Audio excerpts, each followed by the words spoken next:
ემუქრება თუ არა ზუგდიდში დადიანების სასახლის მიმდებარე ტერიტორიაზე ასწლოვან ხეებს განადგურება, როგორც ადგილობრივების ნაწილი აცხადებს, სასახლის გვერდით ველოტრასის მშენებლობისთვის რამდენიმე მრავალწლიანი ხე მოიჭრა, თუმცა ამ ინფორმაციას მშენებლობის დამკვეთი და შემსრულებელი კომპანია არ ადასტურებს.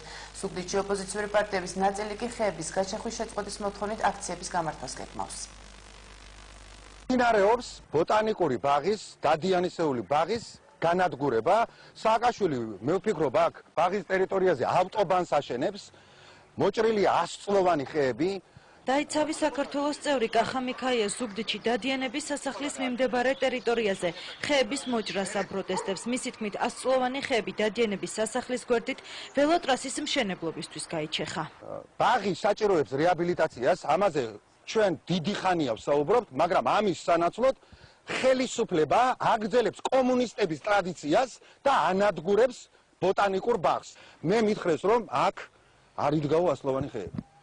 აქ იდგა 100 წლოვანი ხეები. დადიანების სასახლის მიმდებარე ტერიტორიაზე ხეების მოჭრის სამსახველი ვიდეო მასალა საინფორმაციო სააგენტო პრესა GTV-ს რეგიონულმა ბიურომ გაავრცელა. მშენებლობაზე მომუშავეები აცხადებენ, რომ სასახლის მიმდებარე ტერიტორიაზე არც ერთი 100 წლოვანი ხე არ მოჭრილა, რაც შეეხება ხეების მოჭრის კანონიერებას.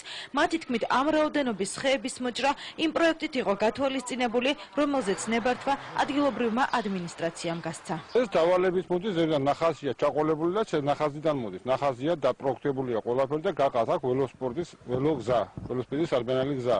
ტექნიკუმამდე გაიარეთ, მინიშნულია, დანიშნული და ნახავ თუ ხეები იჭრება თუ არა. იქ ხეები არ იჭრება, რომლებიც ისტორიულ წიგნშია საჭერელი, წითელ წიგნში საჭერელი, ხეები არც ერთი არ იჭრება.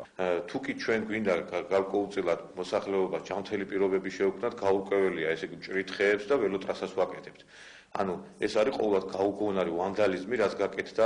ეკოლოგიური სამართლის ცენტრი ზუგდიდში ველოტრასის მშენებლობას ხეების მორჭრის ხარჯზე მიზანშეუწონლად მიიჩნევს და მრავალწლიანი ნერგების გაჩეხვას ვანდალიზმად აფასებს. ეკოლოგიური სამართლის ცენტრის თავმჯდომარის ნიკოლოზ მჟავანაძის თქმით, თუ დადიანების სასახლის მიმდებარე ტერიტორიაზე ხეების გაჩეხვა გაგრძელდება, ბაღი რეკრეაციულ ფუნქციას დაკარგავს. თუ ხეები მოითხარა, რა სარეკრეაციო ფუნქცია ექნება მას და რა სად უნდა დაისვენოს იქ მაცხოვრებელმა ხალხმა. ზუგდიდამდე ველოტრასა ბათუმში და ქუთაისში აშენდა. ინიციატივა პრეზიდენტს ეკუთვნის, მიზანი კი ცხოვრების ჯანსაღი წესის დანერგვა.